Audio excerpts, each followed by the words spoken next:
पुढची बातमी। धाराशिवमध्ये अन्न आणि औषध प्रशासनाकडून कारवाई करण्यात आली आहे आणि कारवाईनंतर दुग्धजन्य पदार्थ महाग झालेले आहेत।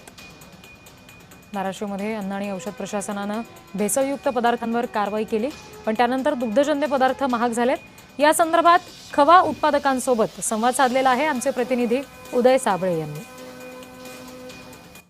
आता काय परिस्थिती आहे? एकूण भेसळखोरांचं तर धाबधन आणलंच, भेसळीचं पूर्णपणे मार्केट मधलं बंद झालंय। जे चांगले गुणवत्ताधारक तुमच्यासारखे खवा व्यावसायिक आहेत, यांच्यामुळे खव्याला बाजारभाव वाढला, कसं बघताय?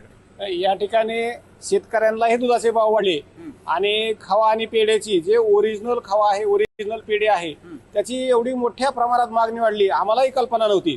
कारण काही दिवस सुरुवातीला ज्या वेळेस भेसळखोराची हे चर्चा सुरू झाल्या, मार्केट थोडं स्थिर झालं।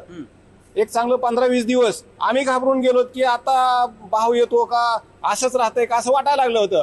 पण आज डेली 4 ते 5 टन आमची खव्याची विक्री होते।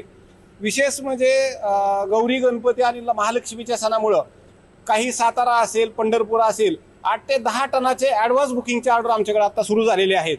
तसेच जे मिठाई दुकानदार आहेत, बीड आहे, संभाजीनगर आहे, ते मिठाई दुकानदार पूर्वी गुजरातचा कलाकंद विकायचे, मिठा मावा विकायचे, हलवा विकायचे, परंतु त्या शासनाने त्याच्यावरती बंदी आणली। तुकाराम मुंडे यांच्या धास्तीमुळं, कारवाईमुळं आता ते ओरिजिनल खव्याचा पेढा विकू लागलेले आहेत। या ठिकाणी येऊन ते पेढा बनवून घेऊन जातात। खूप मोठ्या प्रमाणात आता मागणी वाढलेली आहे।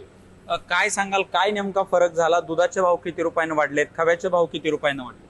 तर या 15 दिवसामध्ये दुधाचे भाव शेतकऱ्यांना 2 रुपयांनी वाढलेत, परंतु दुधाचं शॉर्टेज खूप मोठ्या प्रमाणात व्हायला लागलेलं आहे।